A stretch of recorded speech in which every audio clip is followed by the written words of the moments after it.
हम शुरू करने जा रहे हैं SSA समग्र शिक्षा अभियान चंडीगढ़ के लिए और सुपर टेट के लिए सामान्य विज्ञान के कुछ टॉपिक को। तो चलिए शुरू करते हैं।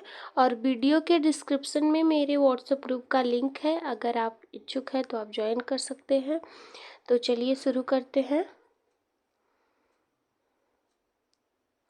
लाइकेन किन दो वर्ग के पौधों से मिलकर बने होते हैं?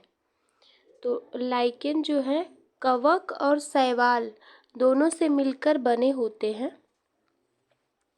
लाइकेन किसके सूचक होते हैं? तो लाइकेन वायु प्रदूषण के सूचक होते हैं। जहाँ पे वायु प्रदूषण भारी मात्रा में होता है तो वहाँ पे ये लाइकेन जो कवक और शैवाल ये दोनों इस प्रकार से होते हैं। कवक इस प्रकार से, शैवाल होता है इसके ऊपर से कवक होता है, तो इससे ये पोषण लेता है।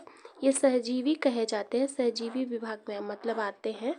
और ये वायु प्रदूषण के सूचक हैं। जहाँ पे बहुत ज़्यादा वायु प्रदूषण रहता है तो वहाँ ये नहीं उगते हैं। नेक्स्ट है, जड़ के स्थान पर मूलाभास किसमें पाया जाता है? तो बायोफाइट्स में जड़ के स्थान पर मूलाभास पाया जाता है। सबसे अधिक क्रोमोसोम किसमें पाए जाते हैं? टेरिडोफाइट्स में सबसे अधिक क्रोमोसोम पाए जाते हैं। निम्न में से कौन सा एक जीवित जीवाश्म है? तो साइकस एक जीवित जीवाश्म है। श्वसन मूल किस पौधों में पाई जाती है? तो जूसिया पौधों में श्वसन मूल पाई जाती है। साबूदाना किससे प्राप्त होता है? तो साबूदाना साइकस से प्राप्त होता है।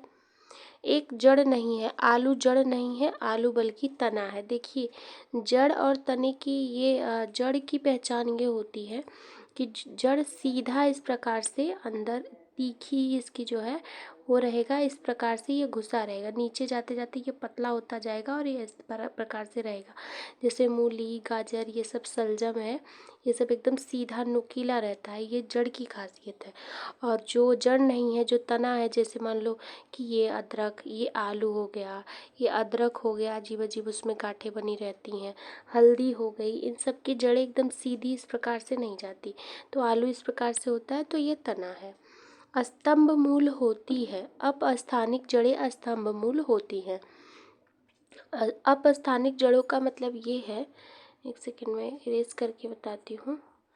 जैसे आपने कुछ वृक्षों को देखा होगा इस प्रकार से, मतलब ये वृक्ष ऊपर की ओर जा रहा है, इस प्रकार से है, तो यहाँ पे कुछ जड़ें होती हैं, ये तो मूल जड़ें हैं इनकी।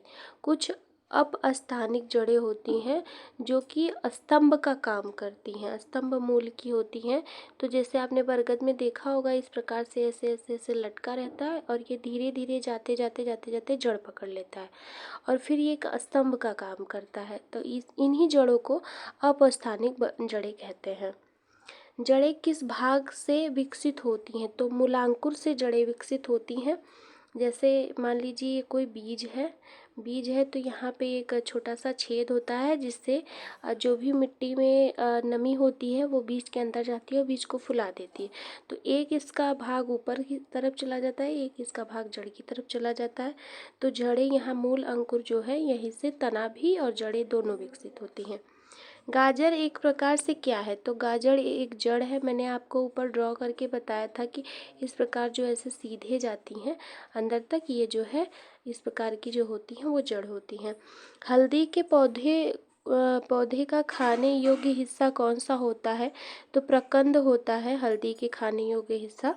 प्याज किसका परिवर्तित रूप है? तो प्याज तने का परिवर्तित रूप है। प्याज जो है क्योंकि वो एकदम गोल होता है इस प्रकार से, उसमें एकदम सीधा वो नहीं होता, तो ये एक तना होता है, इसी का परिवर्तित रूप प्याज बन जाता है।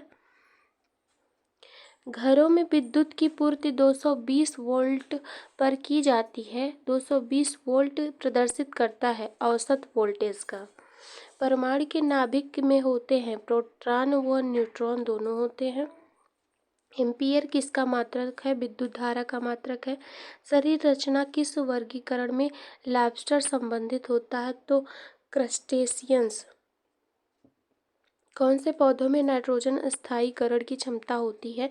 तो चना एवं अन्य दलहन में, जैसे अगर आपने दलहन की खेती कर दी, जिस खेत में आपने अगर अरहर बो दिया, तो वहाँ पे नाइट्रोजन की अधिकता हो जाएगी, वहाँ उस खेत में फिर नाइट्रोजन डालने की ज़रूरत नहीं पड़ती है।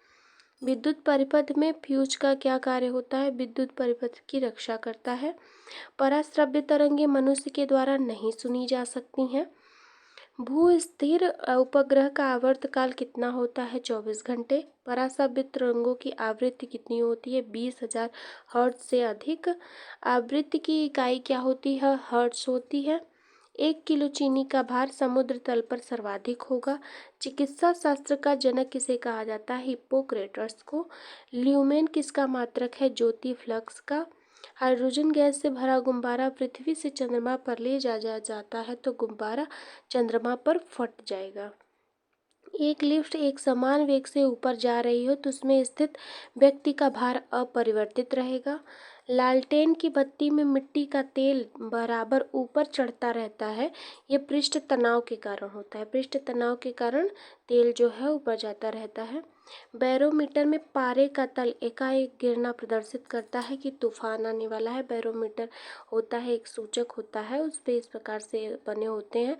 इसमें पारा भरा रहता है, अगर ये पारा तेजी से नीचे गिर रहा है तो मतलब कि तूफान आने के संकेत है। अगर ऊपर चढ़ रहा है मतलब मौसम साफ रहेगा। एक कमरे में पंखा चल रहा है तो पंखे की वायु का ताप क्या होगा? वायु का ताप बढ़ता रहता है। और गर्म जल 90 डिग्री सेल्सियस से 80 डिग्री सेल्सियस तक ठंडा होने में 10 मिनट लेता है, तो 80 डिग्री सेल्सियस से 70 डिग्री तक ठंडा होने में कितना समय लेगा? तो 10 मिनट से अधिक समय लेगा। दो वेक्टर जिनका मान अलग है उनका परिणामी शून्य नहीं हो सकता है।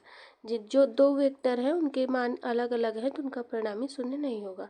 ध्वनि तरंगे नहीं चल सकती निर्वात में ध्वनि तरंगे नहीं चल पाती हैं, और जबकि प्रकाश तरंगे चलती हैं। ट्रांसफार्मर का प्रयोग किया जाता है प्रत्यावर्ती वोल्टेज को उच्च निम्न करने में। बांध के नीचे की दीवार मोटी बनाई जाती है क्योंकि गहराई बढ़ने के साथ द्रव का दाब बढ़ता है। बांध जो बनाई जाती हैं, जिस प्रकार जैसे बड़ी बड़ी नदियों में बांध बनाया जाता है तो नीचे की दीवारें मोटी रहती हैं ताकि ज़्यादा बल लगता है पानी का, तो उससे बचाव के लिए। द्रवों का वह गुण जिसके कारण यह अपनी विभिन्न परतों में होने वाली गति का विरोध करता है वह है संयन्यता। निम्नलिखित में से कौन सा एक यौगिक है, मतलब मिश्रण है? तो रेत एक मिश्रण है। विरंजक चूर्ण क्या है? तो ये भी यौगिक है, मिश्रण है। गैसों की संयंत्रता ताप के बढ़ने पर बढ़ती है।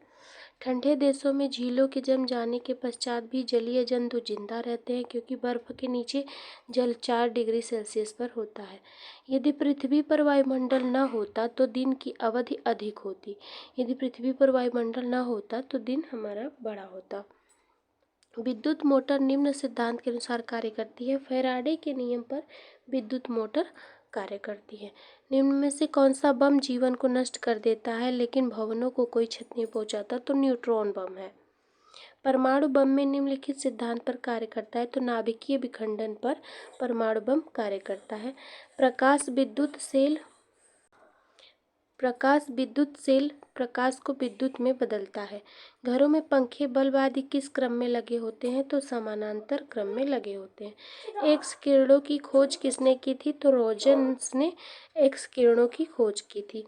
पीच ब्लेडी किसका अयस्क है? तो ये रेडियम का अयस्क है। पीच ब्लेडी एक रेडियम का अयस्क है।